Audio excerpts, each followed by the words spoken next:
iba! Hello mga bangga, oras natin 5:33 na. Nako, kamusta naman kayo? Ang buhay-buhay ng mga bangga natin ngayon, naka-survive na ulit. Nako, ngayong Miyerkules, nakatapos ka na naman. Yes! Nako, congratulations. Dahil kahit pa paano naka-survive ka sa napakahirap na araw. Totoo, no? Hindi, alam mo, sa trabaho talaga, partner, hindi natin masasabi na halos lahat ay madadali. No? May mga araw talaga na talagang, nako, tututukan mo at maraming pinapagawa si boss at ang sakit sa ulo. Totoo kadalasan yan. Kadalasan yan. At alam mo, partner, sabi nga nila, hindi mo pwedeng i-invalidate yung feelings ng iba dahil maaaring sa'yo maliit lang yung problema pero sa mga kasamahan mo malaki na. Totoo yan, totoo. Kaya marami talaga dito. Number one sa isang kumpanya, ang pinaka masakit sa ulo talaga ng trabaho, accounting partner. Accounting, yan. no? Alam mo, nakakausap ko si Rich partner. Talagang sabi ko nga, bago pa lang sa sa trabaho. Sabi niya, dati mukhang susuko ko. Hindi, huwag ka sumuko. Ayaw mo yan. Diba? Kumbaga bago ka pa lang, baka pag tumagal ka dyan, tatawanan mo na lang yan. Totoo. Ayan. Sabi nga, wala namang nagsimula na magaling kagad. Lahat ay nagsisimula sa baby steps. Totoo. At saka wala namang trabaho na madali. Correct. Halos lahat naman po yan, mahirap. Totoo. No? Ang madali, yung wala kang trabaho. Ayan. Diba? Yung kakain ka lang, makikiburaot ka lang. Correct. Yan. Sana ganon. Pero hindi ganon ang totoong buhay. Kung pwede lang sana yumaman yung mga tambay na nakatambay ka lang, magkakapera ka. Diba? Pwede naman. Maniningil ka lang ng parking pero mahirap pa rin yun. Oo, may tropa akong ganyan. Yun nga lang, partner, mahirap yun. Meron talagang araw na hindi ka binibigyan. Matumal eh. Matumal. Totoo. Unless asayawan mo. Ayan, gimmick ka. Sayaw mo ng Totoy Bibo. Ayan, pwede yan. Tapos pakita mo yung mga katawan mo malalaki. yung puso mo. Ngayon po ay araw ng Miyerkules. Ito ng ating drama partner. Bigay mo ng ating story time. Ano ba to? Ano ito na, nakakatawa to. Sige. Jimbo. Makaka-relate kayo dahil ito po yung eksena. Nandito siya sa loob ng tinatawag nila na war room. War room. Kung saan dito sila nagbi-meeting palagi. Ngayon, dun siya tumatambay at dun din tumatambay yung boss niya. Etong si Bossing, nag-iwan ng vegetable salad. Okay. Eto, gutom na gutom si ate mong girl. Anong ginawa? Etong si ate, kumurot lang daw siya ng carrots nung umpisa. Kumurot, di ba? Nasarapan. Kinuha niya yung cucumber, sinunod na yung lechugas hanggang sa naubos niya yung vegetable salad. Eto ang malala. Bumalik si Bossing. Okay.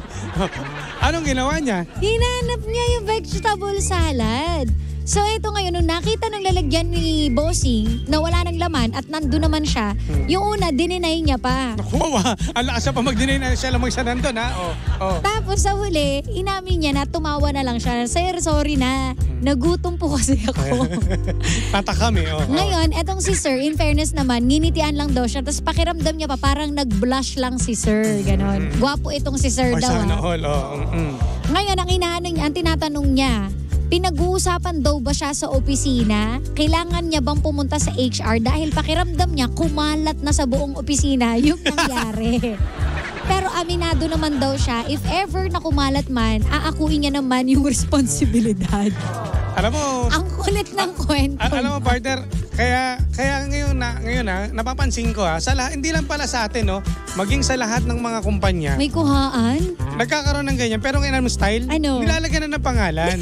Di ba? Well, yun naman talaga yung totoo. Para at least, di ba, kung talagang importante, uuwi niya yan. Pero kapag wala naman tayo nakitang pangalan, nga, kakainin natin. Kasi nga, wala naman kumbaga, ibinibigay. Kaso, sa boss hirap yan eh. At saka, ang hirap naman kasi, girl. Di ba, I mean, kung wala namang sinabi na pwede to para sa lahat, sana hindi mo kinain. Or tinanong mo muna sana. Alam mo, yung tama ka doon, hindi ko lubos maisip yung aking maging reaction. Sample partner Paano, nagkita kami ni Ma'am Becca dun sa loob ng, conference, ganyan. Si Ma'am Becca po yung may-ari ng energy mismo. Ang boss namin ako lang doon mag-isa. Nag-iwan siya doon ng bawa ng masarap. Kunwari nag-iwan ng donut. Donut, yan. Hindi mo pa alam na si Ma'am Becca yung nag-iwan. Tapos, syempre natakam ako eh. Alam mo naman tayo pag may nakikita tayong pagkain sarapan, minsan nga pinipindot pa natin eh. Minsan hindi na pinipindot, inaamoy. Kaya lang, okay pa to bago. Kinukurot pa. Wala naman pangalan. So, pag kinain ko, dumating si Ma'am Becca. Jimbo, di ba ganyan? Jimbo, bakit nagkulang to? Siyempre ako nandun eh. Ako agad tatanungin. Hindi ko alam sa gagawin ko doon, partner. Oo, Kurt. Paano mo sasabihin? Yun nga, sabi ko. May daga po, Ma'am Becca, tinakbo mo. Okay, pwede ko sabihin, hirap eh. Si Ma'am Becca kasi pag nagalit, natatakot ako eh. Paano mo kasi baka last day ko na eh. Explain, diba? Agad to sabihin ko, ma'am, mauutal ka pero aminin ko. Sabi ko, ma'am, sorry po, nakain ko po. Handa na akong malaman ng buong taga-opisina na tinikman ko yon. Pero nandun yung hiya, syempre partner. Diba? Alam mo ngayon, na-imagine ko palang nahihiya na ako eh. Diba, syempre, ang awkward nun, bossing mo pa. May kulang kasi tayo eh. Ang kulang kasi sa ating mga Pinoy, hindi tayo marunong magtanong kung kanino yon. Totoo. Kung kanino pagkain. Wala tayong konsepto ng pagpapaalam, diba? Kaya, kay ate mong girl, babae pa to. Babae ba? Oo. Huwag ka ng harapin mo yan. Wala namang iba pagbibintangan niya kundi ikaw lang. At saka, expect mo na nakakala talaga yan sa opisina.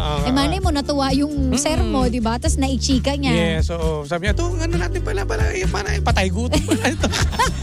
Asahan mo na may mga pangit na salita na sasabihin sa'yo, tanggapin mo yun. Correct. Pero hindi naman syempre ipapaalam sa'yo na, patay gutom pala, PG pala to. Pero wala, kasalanan mo rin naman eh. At saka naman yan, may advantage din yan, Jim.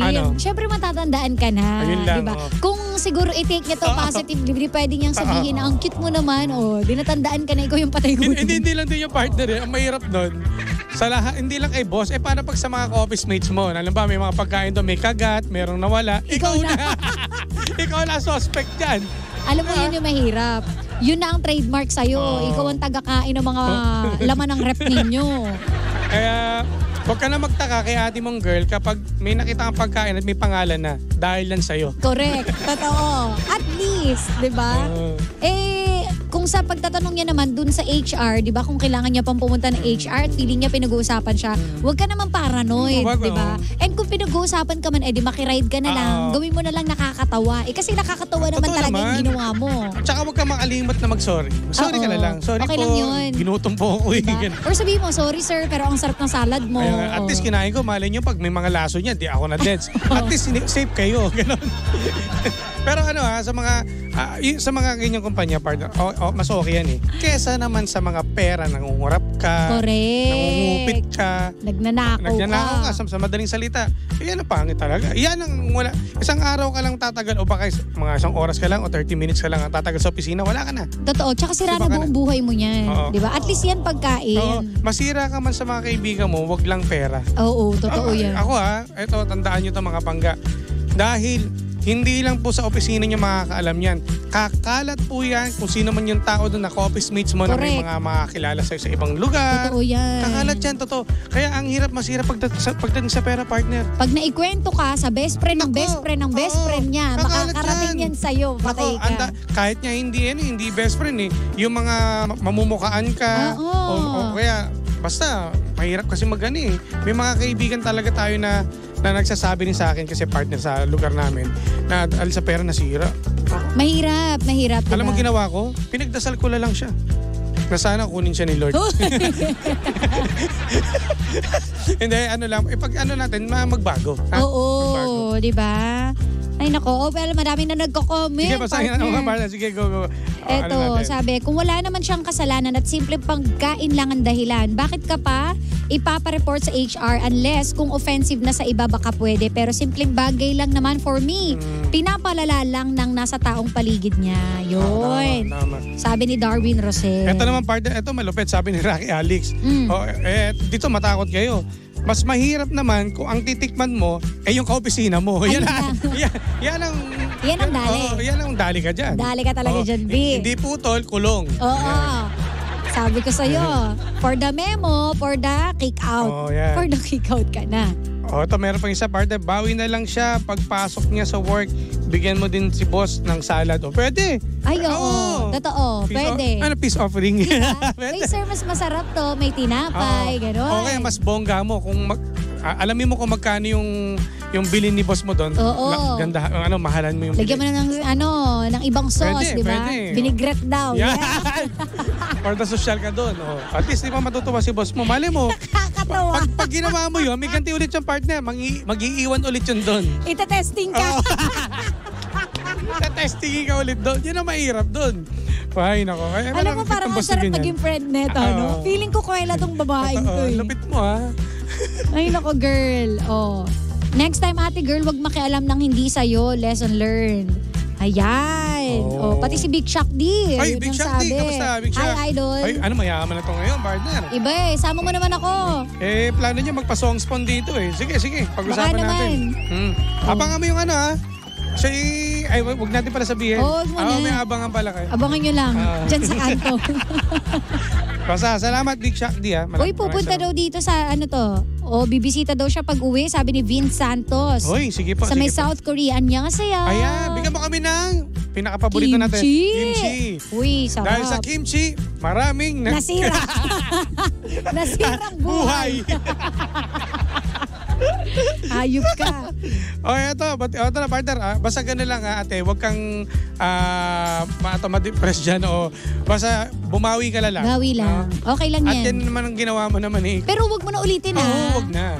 Yan ay labis na. Oo. Hindi na, tama na yung ganyan. Baka mamaya iba na pakialaman mo sa susunod nang di ka nagpapaalam. Saka partner, ang hirap niyan. Baka tsempo niya, yung boss niya ay mainit ang ulo. Oo. Iba na mangyayari dyan. Suntukin ka sa face niya.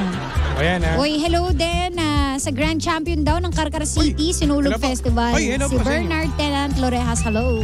Hello po. Victor Michael, hello. At may pabati rin sa atin partner na birthday daw. Nabasa na ba natin to? Teka. Winifreda from Cebu, hi. Ayan. Ayun, pala, nabati mo na pala si Vince Santos, no? Ayan. Hello po sa inyo mga pangga. Ingat po tayo lahat, ha? Ayan ako, dahil dyan. Huwag natin basahin yung sinabi ni Rocky Alex ko. Rocky, issue ka, ha? Hi! Maayos ka dyan. Hi, Pearly Dolor po. Hello po. Ate Pearly. At again, congratulations po sa ating lahat. Ay, 1M na tayo. Yes. 1 million followers na. Alam mo, pag nagbigay ng tigpipiso yan, di ang saya. Baka naman. Tsaka try natin na abangan ninyo mga pangga. Malay nyo, may pa-promo. Diba? Malay natin. At umabot pa tayo ng 1.5 million followers. Nice. Thank you, ha. Ate Feli Katapang, magandang hapon po sa inyo. At hello daw sa asawa ko. Birthday po niya today, si Ronnie Dalisay. Happy birthday. Happy birthday. Si Venus Bayer. Bayer. Ayan, hello po. At kay Hector Mazon na nanonood sa atin from LU, La Union. Hello. Lower Ubaw. Lower Ubaw. Maayos ka na. Sorry. Ba't di pa ako mag-resign? Pag muna. Easy. Easy, Tiger. May tawag tayo. Iyan. Sige na. Exit na tayo. Maraming salamat. Ate, huwag kang basta umayos ka lang. Yes, ayos trabaho lang. mo, ha? Dahil dyan kami po i-exit na talaga mga bangga. Don't forget to like, follow, and share Sheena 1067. At sa iba, DJ Jimbo. At tutok ulit kayo bukas. Bukas Thursday na. Grabe. Correct. Dito lang yan sa programang Anong Drama Mo? Number 106.7 Energy FM. Pangga, wag ko sabihin radyo, sabihin mo. Energy! Matagal din